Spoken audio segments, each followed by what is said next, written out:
Hello everyone, welcome back to my channel. তো তোমরা সবাই কেমন আছো? আশা করি সবাই খুব ভালো আছো। তো আমিও বেশ ভালো আছি। তো দেখো, আজকে হচ্ছে নীল ষষ্ঠীর পুজো আছে। তো আমরা তো করি উপোস, তাই জন্য যাচ্ছি মায়ের বাড়ি।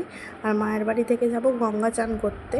তো দেখো, রেডি হয়ে চলে এসেছি মায়ের বাড়ি। আর মায়ের বাড়িতে এসে ব্যাগ ট্যাগ রেখে এখন যাচ্ছি গঙ্গা চান করতে। তো আমি, মা, দিদি, রাজাদা, রাহুল, তাতান, পাপান, পুটু সবাই মিলে যাচ্ছি গঙ্গা চান করতে। তাতান আর পাপানকে করাবো না, তাতান আর পাপানকে চান করিয়ে নিয়ে এসেছি, আমরা করব।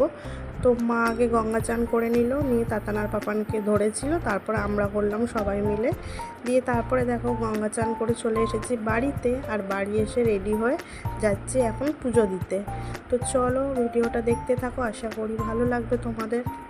আর তাতানার পাপান যেই টুপিগুলো পরেছিল সেই টুপিগুলো দিদি দিয়েছিল, আর বারবার তাতানার পাপান মাথা থেকে খুলে ফেলে দিচ্ছিল বলে তাই জন্য আমিই পরে নিচ্ছি। আর এদিকে দেখো সব গুছিয়ে পুজো দিতে চলে এসেছি, পুজো দেওয়া হয়ে গেছে। তারপরে দেখো বাড়িতে এসে ফল প্রসাদ খেয়ে নিলাম। আর এদিকে দেখো মা লুচি, আলুর দম, সিমুই, তারপরে ছোলার ডাল এইসবই করেছে। তো এদিকে দেখো খেতেও বসে পড়েছি, রাহুলকেও ওইদিকে খেতে দিয়ে দিচ্ছি। তো চলো, আজকের ভিডিওটা এখানেই শেষ করছি। তো চলো, আজকের মতো টাটা।